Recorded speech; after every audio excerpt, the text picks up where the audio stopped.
I'm Nia. And I'm Nikki.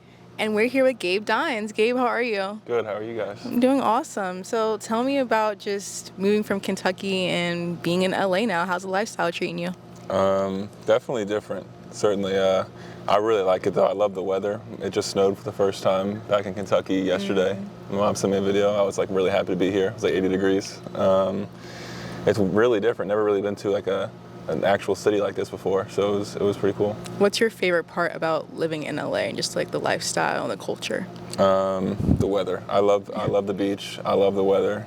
And I would say the sun's like always out. I just appreciate that a lot. Did you enjoy that practice at Muscle Beach or Venice Beach or what have you? Yeah, it was cool. It was cool. Yeah, I enjoyed it. It wasn't too serious or anything, but it was a good practice. Yeah. So for viewers who are not here with us in the physical space, you are 7'4" or 7'5". I'm not sure what the official listing is. I think I'm listed 7'5", but I'm 7'3" and 3/4. There you go. Without shoes. So whatever you want to say. Cool. So I want to know, there's some obvious probably size advantages to your game that people will see almost immediately when they watch you, but what is an aspect of your game that's not so obvious that you think people should be watching out for? I would say I'm really coordinated for my size. I haven't really been able to show it because honestly, just the roles I've been in, I kind of stick to the roles I'm put in, but I would say I'm pretty coordinated and move really well for my size, so I think there's always room to expand in any direction I really want to. Would you say primarily you would have considered yourself a shot blocker or just sort of like your run-of-the-mill big man in the past? Or I would say that was my role last year, and I would say that's been my role like previously, but I think I really can expand to do a lot more, but I also will do what my offense or defense requires of me, so if that is my role, then I'll take it as my role. I'll do my best. You're very mobile to be 7'3" and 3/4. How did you come to just move so well on the court and be able to just, block shots like that or just like get down the court so fast? I think a big thing for me was that I never really like had a big growth spurt. I kind of just like never stopped growing. Like I was like 6'3" my freshman year. I just grew like 3 inches ever since then. Every year, really. I never had like a huge growth spurt that made my coordination bad. And then once I was able to, I hit college and I started off college at 190 pounds, and then I gained a bunch of weight, and I think that really helped with like mobility and stuff because I just wasn't strong enough before. And I would say just like watching. It sounds weird, but I would literally just like watch other people move and watch other people run, and I'd be like, when I was super thin, it annoyed me that I looked weird when I was running, and I just like focused on it. I was like, I don't want to look like a stiff big man. I want to be able to move.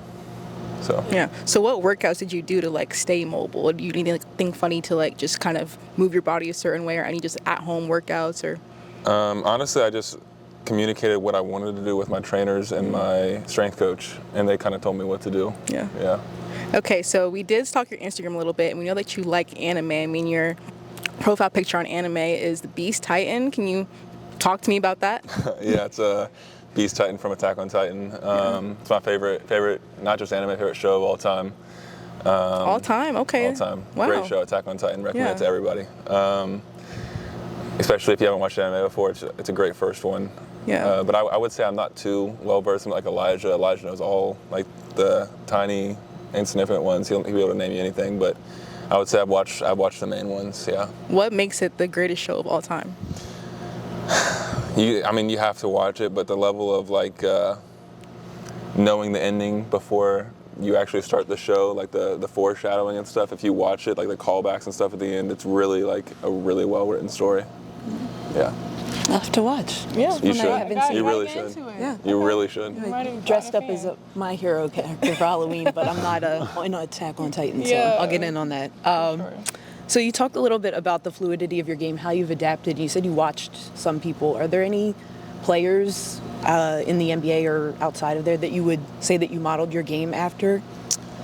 Well, who I can say I'd like to have modeled my game after?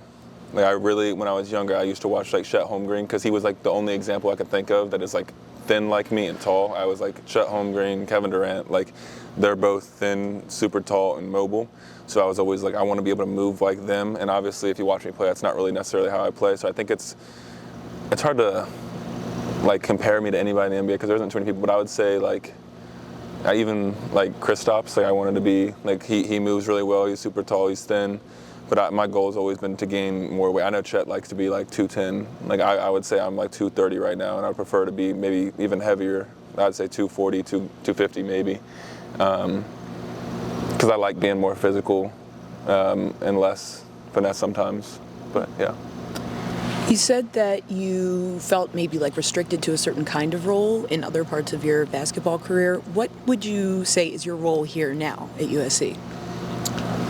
I would say, honestly, everyone's trying to find the role, so it's hard to say what my role is because, I mean, in my 2 exhibition games, they look a lot different than my 2 regular season games so far. And every other game has looked completely different, so it's honestly, everyone's just trying to figure out their role, so I can't even say anybody has a set role yet. Well, I have to ask, we are super excited for the game at Intuit Dome. That's Friday, right? Mm-hmm. I'm very, very excited about that. I'm not sure if you've played at an NBA sort of like venue before, or like what sort of build up there is or excitement. Are you excited? Like, how are you guys sort of feeling about playing on that kind of stage? I'm super excited. I've never played in an NBA arena. I've been to the Chicago Bulls arena and the Pacers arena. That's the only 2 I've ever been to. And I'm just super excited to be able to get the chance to play on like an arena like that, especially Intuit Dome. I've seen it a million times everywhere over like TikTok and stuff and Instagram, like people talk about how cool it is. So it's really cool to be able to play there. How has it been building team chemistry on a team that's so new? Unfortunately, that's kind of how college basketball is right now. From my freshman year to my sophomore year when I stayed at Youngstown State, I think we had 3 returners that played the year before, and then one of them ended up getting hurt. And then this year to the next year, it's honestly the same thing. It's just a whole new team every single year. But with that being the way it is, we kind of know going in that is what it like how it's set up. So you have to be intentional about like bonding and stuff off the court, because it's not, you don't have 4 years at one place anymore. That's just not like, you're not going to have the same team year after year no matter what, even if you stay. So you have to be intentional about like when you leave practice to go and do things with your teammates and stuff, to be able to actually like make friends and stuff. So we know that you're a tall guy and you value your rest and you value just, being able to rest your body, but you sleep probably more than anyone else on your team. Can you just talk to us about how much you value sleep and how many hours you do sleep a day? For sure. Yeah, I do think it's really important. I think it's honestly the most important thing you can do for your body. Like if I sleep 8 hours, like I don't feel good the next day. Yeah. So I sleep typically like 9 hours, but if I sleep like 8.5 at the end of the week, I'll sleep like 11 or 12 hours. Like it really, like I absolutely need my sleep. I feel terrible without it, and it's huge for recovery and performance and stuff, and even like in school and stuff. Like I just don't feel right unless I sleep like 9 hours. I feel bad if I sleep 8 hours. I love your life. I want that for me. I want that for myself. I really do. It bothers me. Yeah, some people think it's like a lot of like the grind mindset on Instagram. People talk about you have to sleep 5 hours, but realistically, when you're an athlete, like what I bring to the court is my body. So it's like by sleeping, I'm not being lazy. Like I'm taking care of what needs to be taken care of. Like it's my job to go sleep and take care of my body. Awesome. You talked some about how you have to be intentional about team bonding when you know you're not going to be, or not know that you're going to be, but there's maybe some variability in how much people will be at a college program. And I wonder, I'm sure you have to be intentional about your game in the same way and really focused in during the season on the things that you really want to get better at. So what are those things that you feel that you're specifically really intentionally focused in on improving?